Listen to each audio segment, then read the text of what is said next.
Cinderella. Cinderella lived in a big house.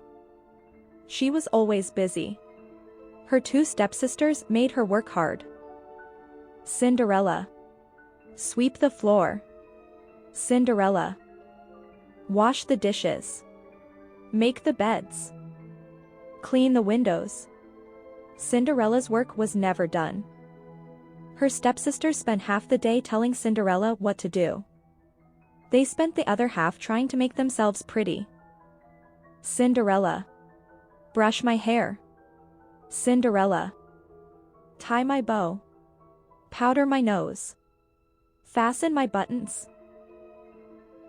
One day a letter arrived at the house. There is to be a ball at the palace. We are invited, shouted the stepsisters. Am I invited? Asked Cinderella. Even if you are, you cannot go, said her stepsisters. You will be too busy getting us ready. The day of the ball came. The stepsisters kept Cinderella very busy indeed. There was so much to do. Poor Cinderella did not know what to do first. At last, the stepsisters had gone and the house was quiet. Cinderella sat by the fire and began to cry. If only I could go to the ball, she wept. You shall go to the ball, said a voice behind her. Cinderella jumped up in surprise. She thought she was alone in the house. Who are you? She gasped. I am your fairy godmother, said the stranger.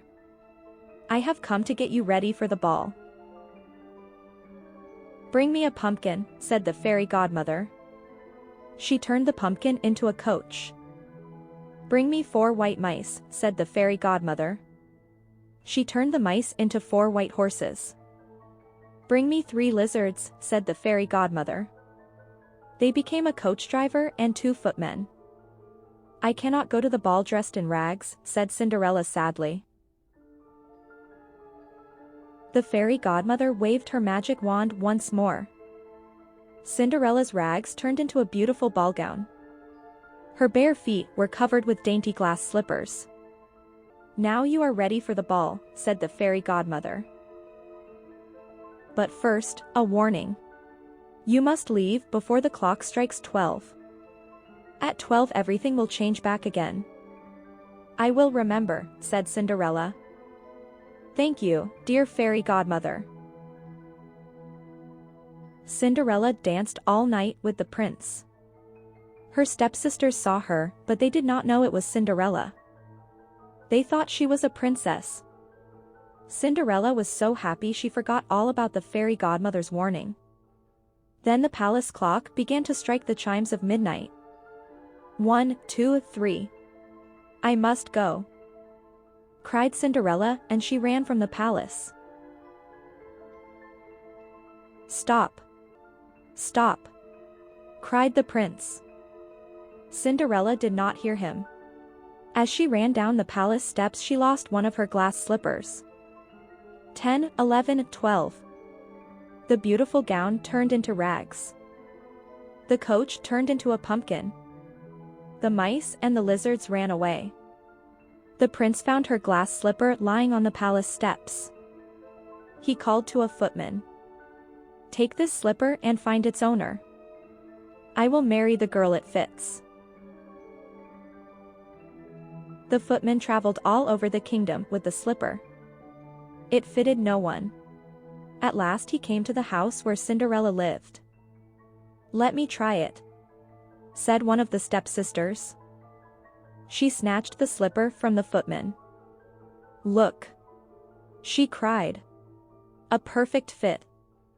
No, it is not, shouted the other stepsister. Your heel is hanging out. Give it to me. She snatched the glass slipper. It didn't fit her either, though she tried to pretend that it did. Is there anyone else in the house who should try the slipper? Asked the footman. No, said both stepsisters together. Yes, there is, said their father. Cinderella has not tried it yet. The prince would never marry her.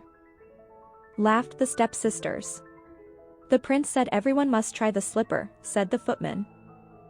It fitted Cinderella perfectly. Her stepsisters were so surprised they fainted. The stepsisters still looked surprised when the prince and Cinderella were married.